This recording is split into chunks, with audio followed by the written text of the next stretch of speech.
বিশ্বকাপের তৃতীয় স্থান নির্ধারণী ম্যাচে ফুটবল প্রেমীরা দেখেছেন গোল, নাটকীয়তা আর রোমাঞ্চে ভরা এক অবিশ্বাস্য লড়াই। 10 গোলের এই ম্যাচে ফ্রান্সকে 6-4 গোলে হারিয়ে তৃতীয় স্থান নিশ্চিত করেছে ইংল্যান্ড। ম্যাচের শুরু থেকেই দাপট দেখায় থ্রি লায়ন্সরা। তৃতীয় মিনিটে ডেকলান রাইস গোল করে এগিয়ে দেন দলকে। এরপর এজরি কনসা ব্যবধান দ্বিগুণ করেন। প্রথমার্ধের শেষ দিকে বুকাও সাকার জোড়া গোলে 4-0 ব্যবধানে এগিয়ে যায় ইংল্যান্ড। তবে বিরতির পর দ্বিতীয়ার্ধে বদলে যায় ম্যাচের চিত্র।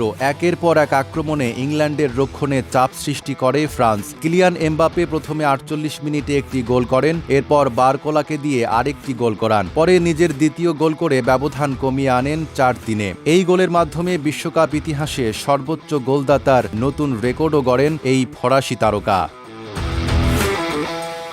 ম্যাচ যখন চরম উত্তেজনায়, তখন 84 মিনিটে পেনাল্টি পায় ইংল্যান্ড। স্পট কিক থেকে গোল করে হ্যাটট্রিক পূর্ণ করেন বুকাও সাকা। যোগ করার সময় উসমান দেমবেলে আরও একটি গোল শোধ করলেও শেষ মুহূর্তে জুড বেলিংহামের দারুণ এক নৈপুণ্যে করা গোল সব আশা শেষ করে দেয় ফ্রান্সের।